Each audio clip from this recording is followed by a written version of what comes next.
Hole 18, our final hole. It already looks daunting, although this is from the white tees. It's like 180 over the bushes and maybe 240 to run out towards the bunkers. So when we play this hole, obviously with golfers that play from the yellow tee box, the yellow tee box is over this side, and we have this view over here. Where the pro box is further up here, so it's much more this way. That's the playing line, although when you come from behind, it's actually much more straightforward line, actually a little easier. So again, there is strategies, there is numbers to be found, numbers to be implemented to know what distance do we have to the bunker. What distance do I have over it in case I worry about that? So there is numbers that you have to be able to find. It's either through the yardage book or through the GPS app that you can kind of like recognize distances and distance points and then plan runouts. Because if you are playing from the side here, then obviously you don't want to go into the bunker. So if you want to go left because you're afraid of the valley of the dead balls over here, then you go left, and then left has a maximum distance, and we have to know. Otherwise you'll be in a bit deeper areas, and we don't want to be in bunkers that have probably a tree in front of us. That's only going to make the situation more complicated. So how to obtain distances and how to lay up and where. So once we have the ball somewhere in play, it's about finding out what level of golfer do I have in front of me. Is it like a short layup, or is it a longer layup right in front of the green? Again, we have the 200-meter marker and we have the 150-meter marker.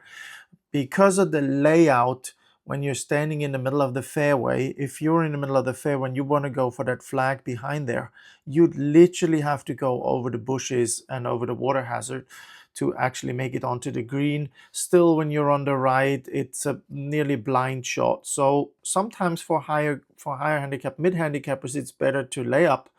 And then again, when we lay up, we have to know where do we have to lay up.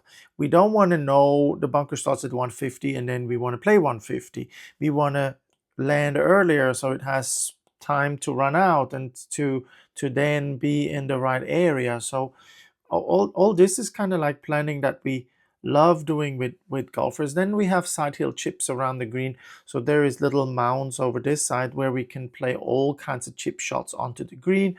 Obviously we have the typical bunker shots where we have a normal bunker shot, standard, and then we have a middle bunker shot, which is probably about 25 meters, and then we have long bunker shots, which can be up to 40 meters with a lost ball in the back. So plenty of excitement happening. What we also like to do is setting up the ball to the left here and with the flag over here, so the golfer has to kind of like find a way underneath the tree or that one. Not many golfers can do that because it's a high risk shot, but at least we can practice it.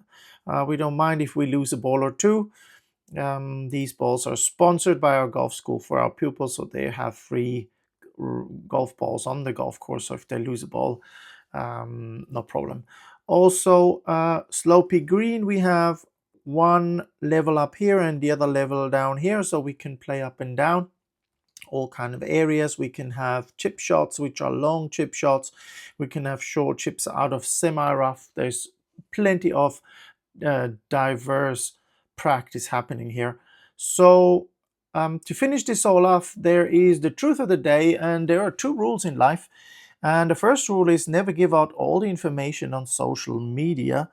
And the second rule, well, I let that first rule talk for that second rule. All right. I hope you had fun. Mark a few of those holes that we have been talking about, because there is literally a lot of stuff hidden in those videos. Maybe you can make use of the information. Otherwise, come and visit us down in Mallorca, in sunny Mallorca, and we can work on your golf game.